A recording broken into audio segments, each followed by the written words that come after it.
Hi అండి. కనుమ రోజు మా ఊర్లో ప్రభల తీర్థం జరుగుతుంది. అందుకని మేము ప్రభల తీర్థం చూడడానికి ముక్తేశ్వరం వచ్చేసాం.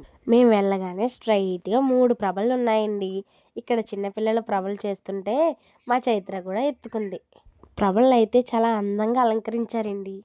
ఒక్కో ప్రభ వస్తుంటే దాని ముందు డప్పులు కొట్టుకుంటూ డ్యాన్సులు వేసుకుంటూ ఆ ప్రభను తిప్పుతూ ఎంత బాగా వచ్చారో. ప్రభలు అయితే ప్రతి ఒక్క ఊరు నుంచి ఎంత బాగా అలంకరించి తీసుకొచ్చారో. ఇక్కడ చూసారా, చిన్న పిల్లలతో కూడా ప్రభల్ని డెకరేషన్ చేయించి ఎంత అందంగా తీసుకొస్తున్నారో. ఇంకా మేమైతే ప్రతి ఒక్క ప్రభ దగ్గరికి వెళ్ళి దర్శనం చేసుకున్నాం. చాలా గ్రామాల నుంచి ఎంతో చక్కగా అలంకరించుకుని తీసుకొస్తారు. మేము ఇంకా కొన్ని ఫొటోస్ తీసుకుని ఇంటికి బయలుదేరాం.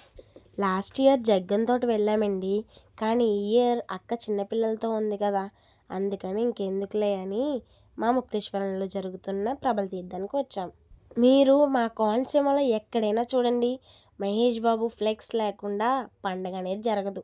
ఇంకా చిన్నపిల్లలతో వెళ్తే ఏమైనా కొనాలి కదా, అందుకని చైత్రాకి కొన్ని టాయ్స్ తీసుకుని అక్క కొన్ని బ్యాంగిల్స్ తీసుకుని మేమైతే ఇంటికి స్టార్ట్ అయ్యాం. మా పండగ అయితే ఇలా జరుపుకున్నామండి. మీ సంక్రాంతి సెలబ్రేషన్స్ ఎలా జరుపుకున్నారు? ఇవేండి మా పండగ విశేషాలు. మళ్ళీ నెక్స్ట్ మినీ వ్లాగ్లో కలుద్దాం. Until then bye bye.